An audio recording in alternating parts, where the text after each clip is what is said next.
ئەڤروکە 102 ڕۆژ لە سەردەست بکاربوونا محەممەد شیع سوودانی وەکە سەرۆک وەزیرانە نوێی عێراقی دەرباز بوون لە گۆری هەموو پیڤەرên ناودەولەتی di nava 100 ڕۆژاندا سازی خەڵک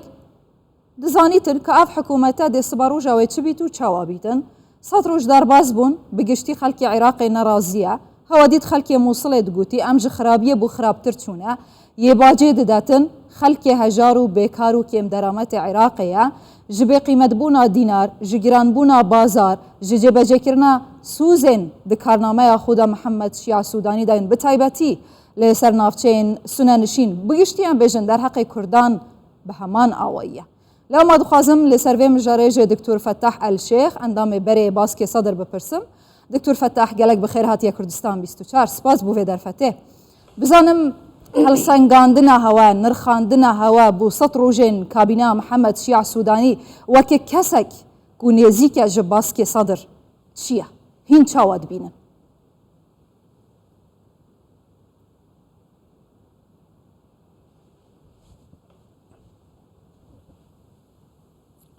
شكرا جزيلا زۆر سپاس سوڵاتان لێبێت لە خۆتان و لە کەناڵەکەتان و سەرجەم کوردستان و عێراق.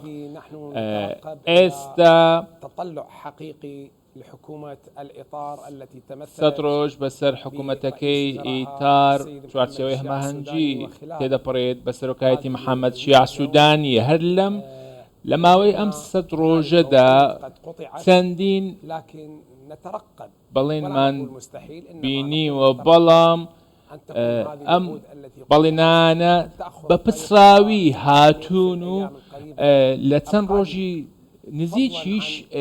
بەردەستەبوونێکی دیاری نەبووە بێگومان ژمارەیەکی زۆر ئالنگاری لە بەرامبەر حکوومەتی سوودانیدا هەیە. چنە ئەو ئاڵنگاریên لە پێشیا حکوومەتە محەممەد شیع سوودانی ji kerema xwe؟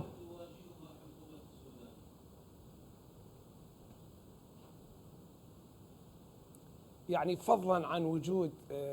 مشاكل لەگەڵ هەبوونی سەرجەم ئەو کێشە و قەیرانانەی کەوا ڕوبەڕووی حکوومەتەکەی سوودانی بووتەوە یەکەم لەو قەیرانانە بێگومان کێشەی دەرەوەیە کە بۆتە کاریگەریەکی نەرێنی بەسەر عێراق و بە هەمان شێوە هەبوونی سزاکانی و سەپاندنی سزاکان لەسەر عێراق لە چوارچەوەی ئابووریدا کە لە پێشەچەکەیدا بەرزبوونەوەی بەهای دۆلارەوە ئەمڕۆ پرسی دارایی ئێستا لە سیاست زیاتر قسەی لەسەر دەکرێت بێگومان چەندین ئالنگاری دیکەش هەیە کە هەموو ئەمانە کاریگەریان هەیە لە قوڵی کاریگەری کە ئەمانەش کاریگەری سیاسین کە هاوپەیمانی چوارچێوەش پشتی هەیە لەو چوارچێوەیدا کە ئەو پارتە سیاسیانشکەوە هەن هەمویان کاریگەریان هەیە کە هەمویان هاوپەیمانی سوودانین و پێویستە سوودانی پابند بێت نەک بە سوودانی بەڵکو هەموو ئەو چوارچێوەیەکەوە لە دەوروپشتی سوودانین پێویستە پابندی ئەو بەڵێنانەی ئیدارەی دەوڵەت بن بۆ کورد و سونە و هەموو ئەوانی دیکە بۆ ئەوەی ڕووی ڕاستەقینە بەرجەستە بکرێت لەلایەن حکوومەتەوە لە ئەنجامدا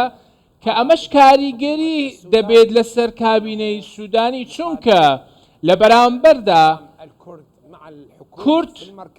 پابەتبوونی کورد لەگەڵ ناوەند بێگومان چەندین ڕێکەوتنی جیاواز لەخۆ دەگرێت کە ئەمانەش دەبێت بێنێجێی لە ژێر چوارچێوەی دەستووردا هەموو ئەوانە جێبەجێ بکرێن پێویستە تێبینەوە بکەین کە بەڕێز سوودانی لەم داواکاریانە ڕادەکات یاخود دوایان دەخات بۆ کاتێکی دیکە بۆ ڕازیکردنی دەرەوە لەسەر حسابی ناوخۆ کێشەکانی دەرەوەش زیاتر کاریگەریان هەیە لە کێشە ناوخۆییەکان بە تایبەتی لە گۆڕەپانی عێراقیدا ئێستا خەڵک لە گۆڕان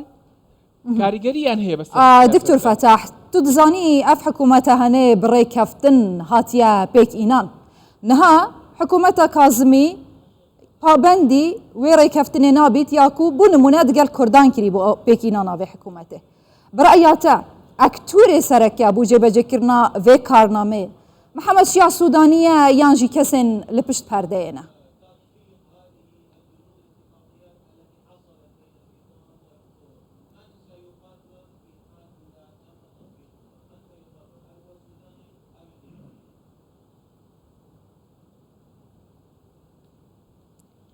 يعني لنكن أكثر صراحة بۆ ئەوەی زیاتر بەڕوونی قسە بکەم بەێ کورد بەشێکی گرنگی لە پێکێنانی حکوومەتی چوارچێوەی هەماهەنگیە لەگەڵ بوونی کورد بێگومان ناکرێت بڵێن لەگەڵ هەموو شیعەکانە بەڵکو کیانی سیاسی سەرنجی لەم هاوکێشەی هاتووەتە دەرەوە سەرڕای ئەوەی زیاتر لە 70 کورسی هەبوو کەویش تەیاری سەدری بوو ئەمڕۆ ئیتاری تەنسیقی واتە هاوپەیمانی چوارچێوەی هاوپەیمانی بەرپرسیاریەکەمە لەو کابینێدا بۆەوەی سوودانی بتوانێت هەندێک لە داواکاریەکانی کورد بێنێتە جێتەوە بێگومان چەند ڕوبەروی چەندین ئاڵنگاری جیاواز دەبێت ئەو ئاڵنگاریên هەنەیەن ku ڕوبڕووی حکوومەتا سوودانیت بن دەرحەقی کوردان نەکاری جێبەجێ بکەتن لە ناو خویا عێراقێنە یان جی لە دەرڤەی عێراقێنە بڤان شەرت و مەرجان نەرازیبوونە سنەیان نەرازیبوونە بەشێکی کوردان نەرازیبوونە بەشێکی شیعەیان ژی دکارم بێژم دێ بکار بیتن vê حکوومەتێ li ser pêya bihêlîtin heta 4 salê dî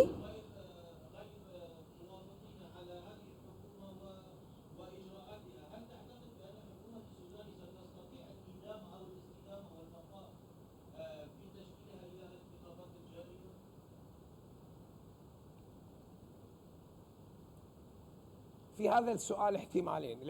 ئەم پرسیارە دوو ئەگەر هەیە یەکەمیان بەڵێ لەبەرەوەی توانای ئەوەیان هەیە و دەتوانن بۆ هەموو داواکاریان نێخۆیەکان بێنە جێی خۆەوە یاخود بە شێوەیەکی دیکە دەکرێت ئەمریکا ڕەزامەندی دەرببرێت بۆ ئەوەی هەموو ڕێکەوتنامەکان جێبەجێ بکرێن چونکە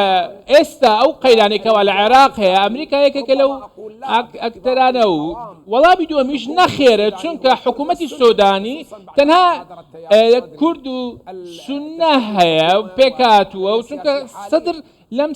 قۆناغە سیاسەدا نییە بۆیە لێرەدا لە ڕاستیدا ئەو قەیرانێکەوە ئێستا هەیە و ڕوبەڕووی سوودانی دەبێتەوە لە بڕی ئەوەی بڕیاری سیاسی دەرەوە جێبەجێ بکات و یاخود ڕێکەوتنامەی ئیستانبول کەوە لەگەڵ ئەمریکا واژۆ کرابوو لە ئەنقەرە ئێستا هەوڵ دەدرێت داواکاریەکانی سونە و کورد لەلایەک جێبەجێ بکرێت بۆیە ئەمە سوودانی خستووەتە گۆشەیەکی تەنگەوە بۆیە سوودانی پێویستە بڕیاری سیاسی هەبێت لە داخلیەوە پێشەوەی لە دەرەوە بڕیار وەربگرێت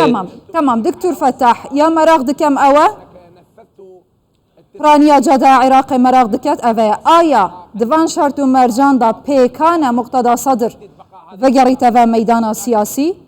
yan jî bû xistina zext û fişaran li ser vê hikûmetê karekî biket daxwazekê biket bangekê biket pêkane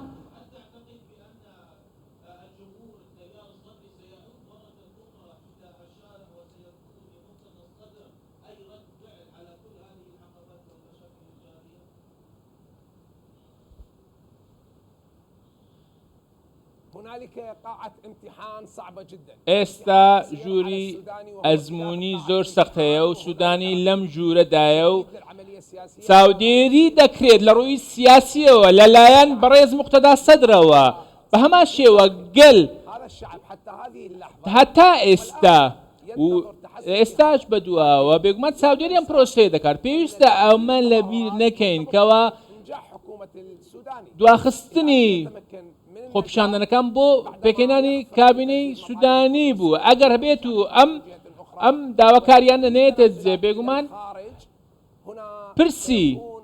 ئەجندای سیاسی دەرەوە پێویستە ئەوانی ئەجندای سیاسی ناوخۆ زیاتر ئاراستی پێ بکرێت چونکە ئێستا سوودانی لە ژوورێکی ئەزممویدایە